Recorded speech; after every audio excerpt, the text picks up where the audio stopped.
সুপ্রিয় শিক্ষার্থী সকলকে ধন্যবাদ জানিয়ে অনলাইন ক্লাস শুরু করছি। আমি সর্দার আব্দুর রউফ, কেডিআরকে মাধ্যমিক বিদ্যালয়, কুটাকল, লোহাগড়া, নড়াই।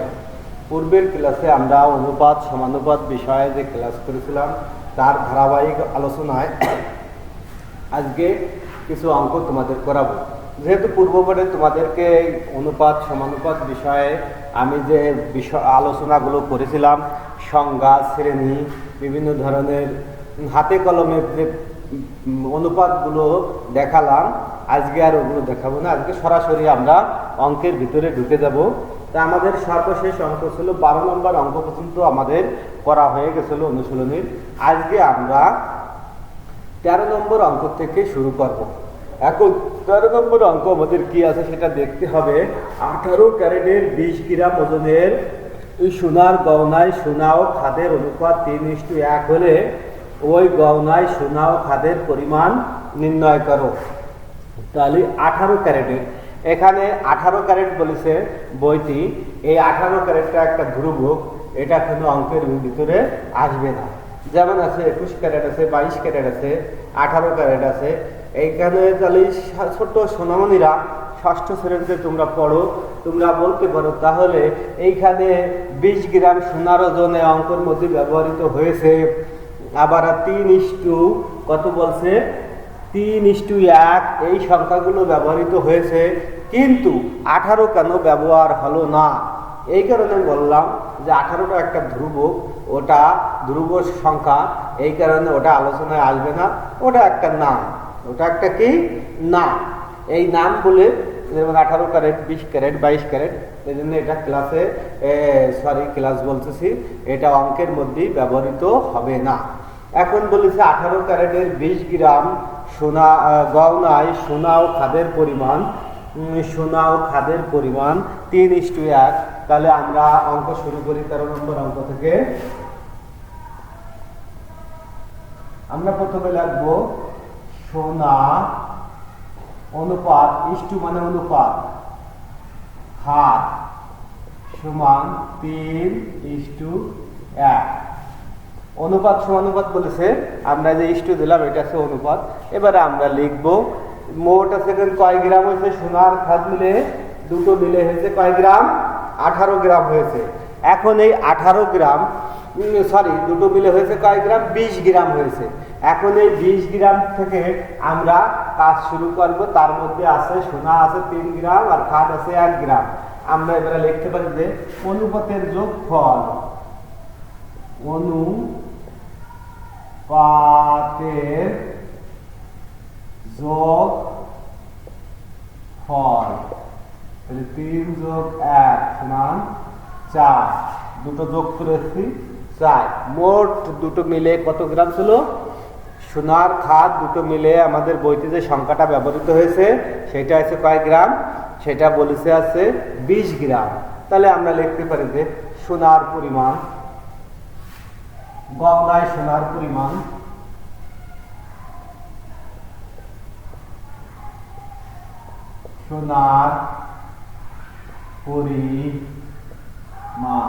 মোট ছিল কত গ্রাম, 20 গ্রাম। 20 গুণ সোনা ছিল কত, 3, আর মোট পাইছি কত, 4। মোট পাইছি কত, 4। তাহলে অনুপাতের রাশি যেটা পাবো, এই দুটো একসঙ্গে দিলাম গ্রাম, একসঙ্গে দিলাম কি গ্রাম। 4 × 5 = 20 সমান 3 × 5 15 গ্রাম। তাহলে অটোমেটিক ভাবে মোট সেকেন্ড কত গ্রাম ছিল, 20 গ্রাম ছিল।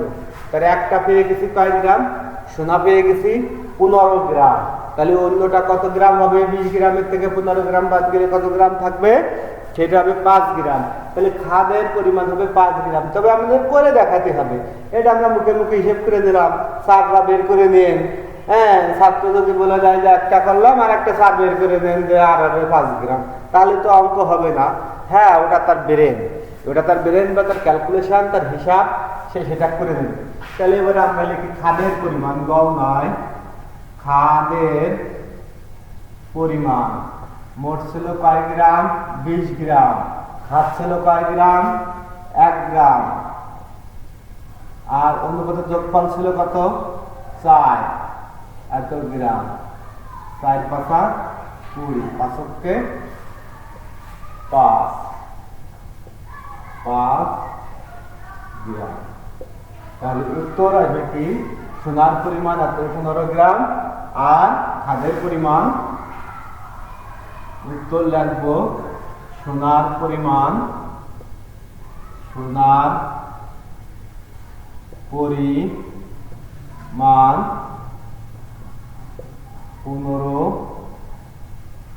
গ্রাম,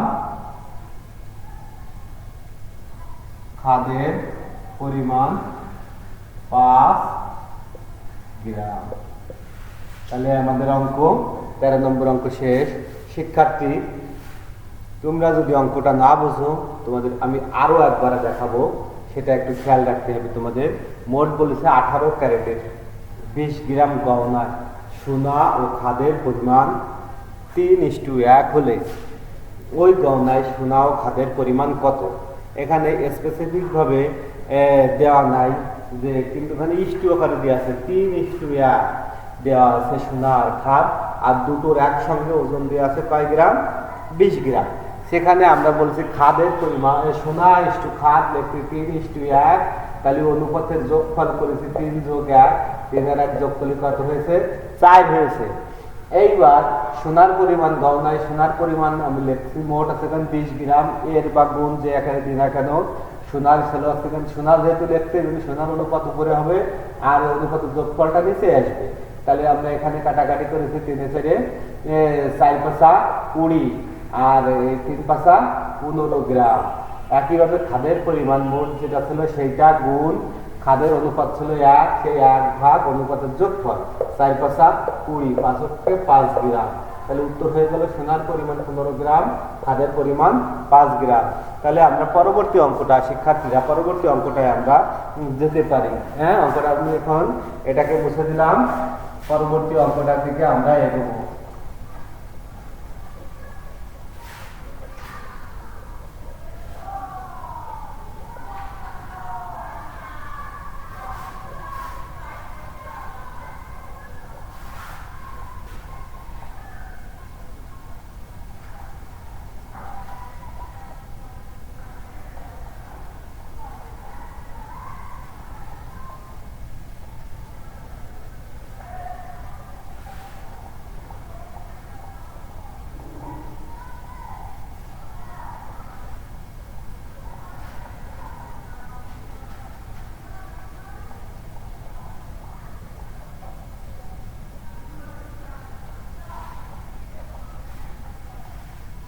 আমরা এবার 14 নম্বর অঙ্কটার দিকে এগোবো। দেখি 14 নম্বর অঙ্ক আমাদের কি বলছে।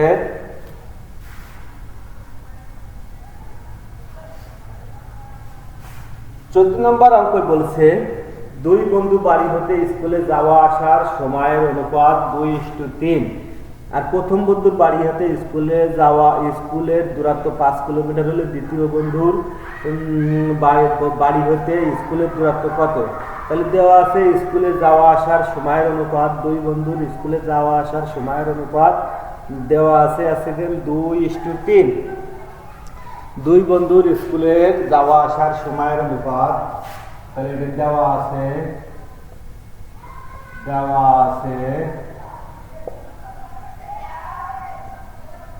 2 বন্ধুর বাড়ি হতে স্কুলে যাওয়া আসার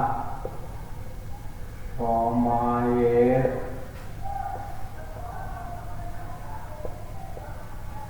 অনুপাত 2:3। আর একটা জিনিস আছে প্রথম বন্ধুর, আর একটা জিনিস দেওয়া আছে প্রথম বন্ধুর বাড়ি হতে স্কুলের দূরত্ব। প্রথম বন্ধুর বাড়ি হতে স্কুলের দূরত্ব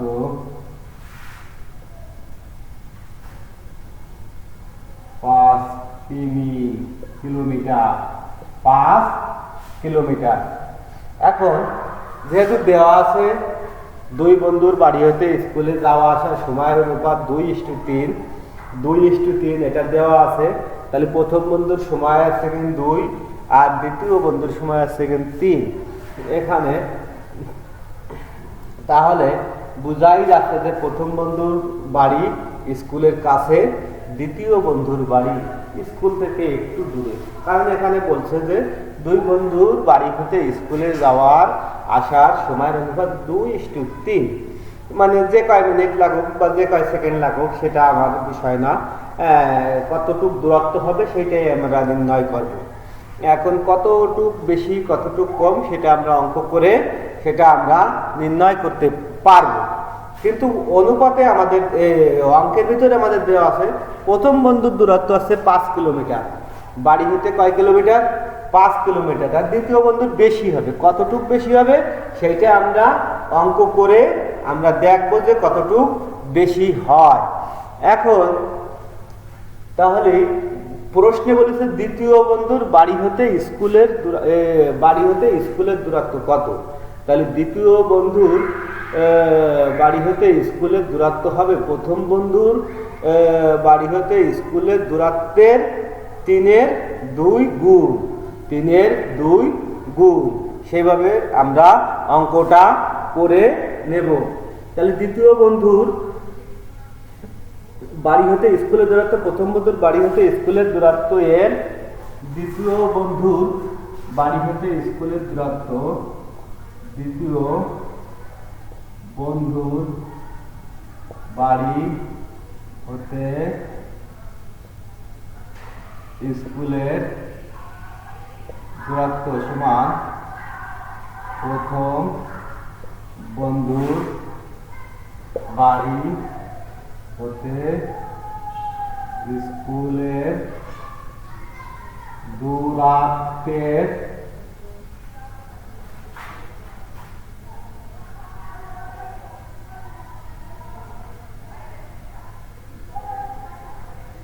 দূরত্বের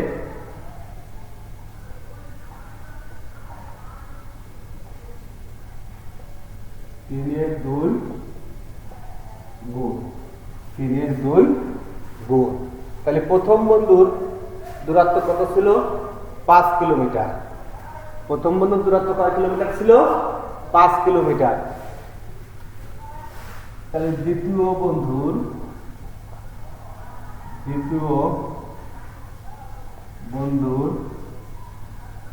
বাড়ি হতে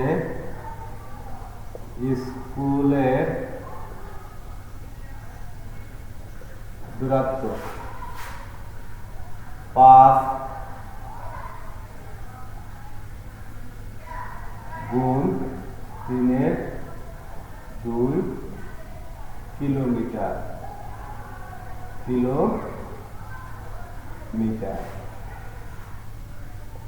কাটাকাটি যায় না, 3×5=15/2 কিলোমিটার। আর এটা হলো 7.5 কিলোমিটার। এটা আমরা রাফে করে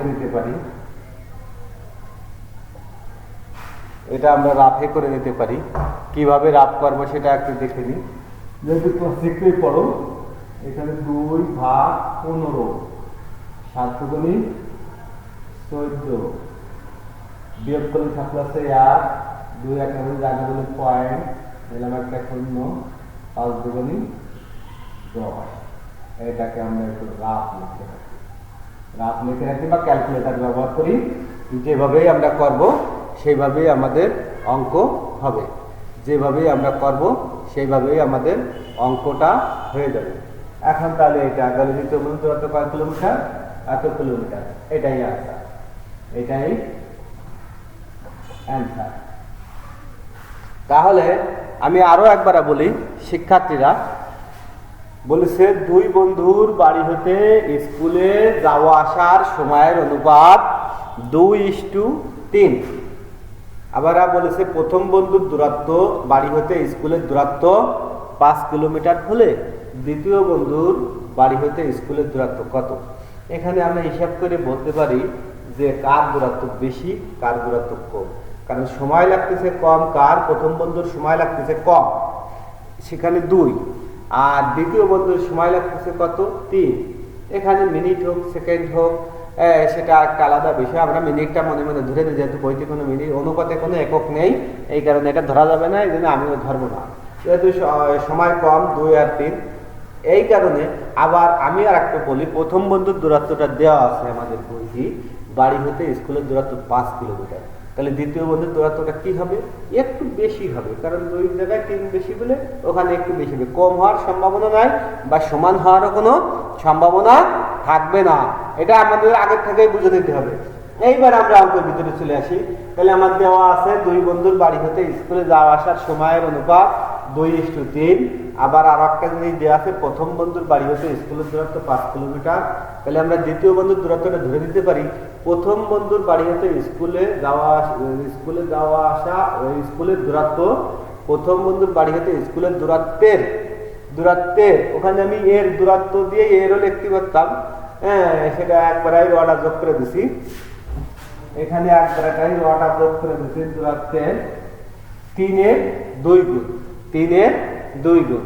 তাহলে এবার দ্বিতীয় বন্ধুর বাড়ি হতে স্কুলের দূরত্ব 5 গুণ 3-এর 2 কিলোমিটার, 3 × 5 = 15/2, এটাতে ভাগ করলে আছে 7.5 কিলোমিটার। এটা তাহলে আমাদের কত নম্বর অঙ্ক গেল, 14 নম্বর অঙ্ক গেল। শিক্ষার্থীরা এই অঙ্কটাও আমরা মুছে দিলাম। পরবর্তীতে আমরা কি অঙ্কটা আছে সেই অঙ্কটার মধ্যে 15 নম্বর অঙ্কটার মধ্যে প্রবেশ করব। তাহলে এটা মুছে দিই।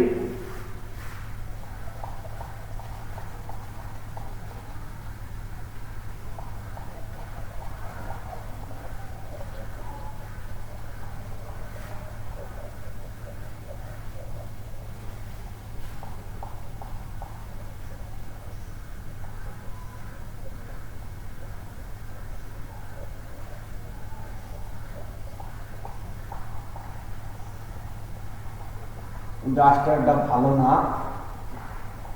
মুছতে সমস্যা হচ্ছে।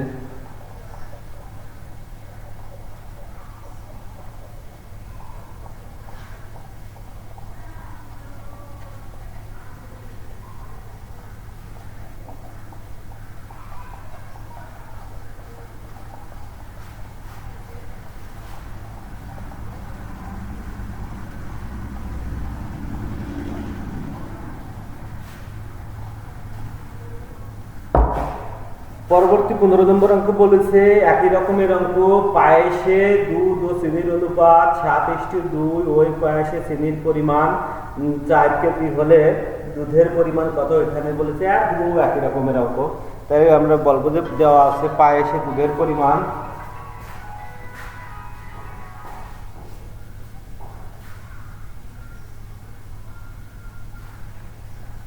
পায়েসে দুধের পরিমাণ দেওয়া আছে 7:2।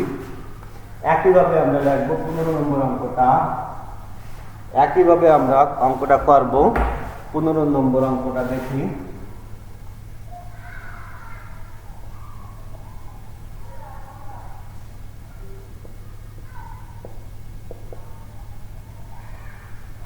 কি বলেছে, পায়েসে দুধ ও চিনির অনুপাত, হ্যাঁ ঠিক আছে, দুধ ও চিনির অনুপাত 7:2। এটা দেওয়া আছে, এটা কি আছে দেওয়া আছে, আর একটা দেওয়া আছে সেখানে কি মোট ওই পায়েস রান্না করতে ওই পায়েসে চিনির পরিমাণ 4 কেজি। আবার পায়েসে চিনির পরিমাণ, পায়েসে কি দেওয়া আছে চিনির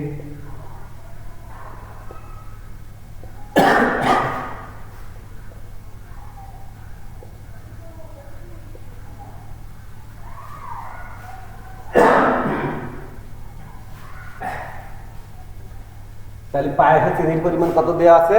4 কেজি। তাহলে দুধের পরিমাণ কত হবে? তাহলে পায়েসে দুধের পরিমাণ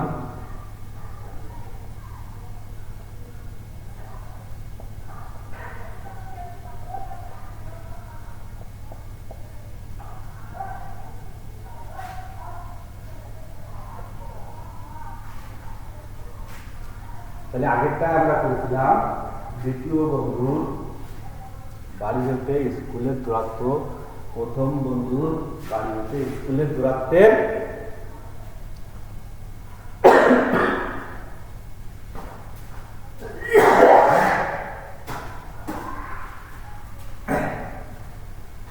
তাহলে আগের অঙ্কে আমরা বলেছিলাম দ্বিতীয় বন্ধুর বাড়ি হতে স্কুলের দূরত্ব প্রথম বন্ধুর বাড়ি হতে স্কুলের দূরত্বের 3 গুণ। ঠিক সেইভাবেই এই অঙ্কটা হবে পায়েসে দুধের পরিমাণ সমান চিনির পরিমাণের 7 গুণ। দুধের পরিমাণ পায়েসে চিনির পরিমাণ দেওয়া আছে সেখানে কত আমরা একটু দেখে নিই। ওই পায়েসে চিনির পরিমাণ দেওয়া আছে সেখানে 4 কেজি। তাহলে দুধের পরিমাণ হবে সেখানে কত? দুধের পরিমাণ চিনির পরিমাণের দুধের পরিমাণ চিনির পরিমাণের চিনির পরিমাণের 7 গুণ।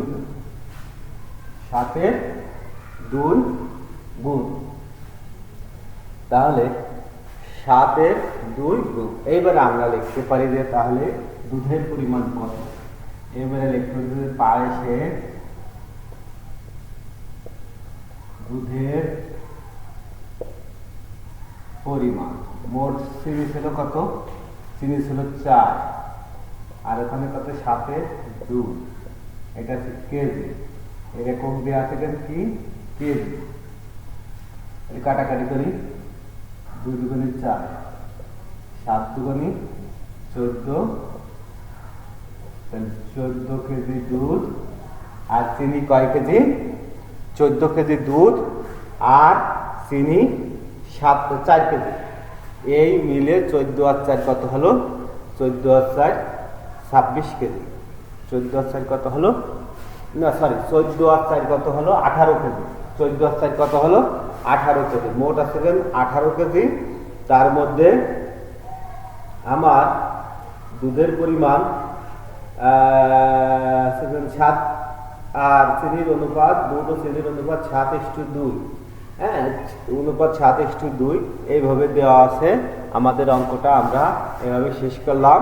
পরবর্তীতে তোমাদের আমি একটা বাড়ির কাজ তোমাদের মডিউলের অর্থাৎ টেক্সট বুক, যে টেক্সট বুক আছে এই টেক্সট বুকে পরবর্তী যে অঙ্কটা আছে 16 নম্বর অঙ্কটা আমরা বাড়ির কাজ হিসেবে তোমাদেরকে দিয়ে দিলাম। তাহলে বাড়ির কাজ এক লিখে নি শিক্ষার্থীরা।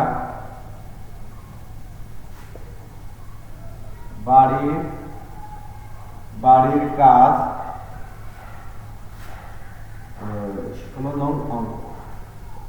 16 নম্বর অঙ্ক।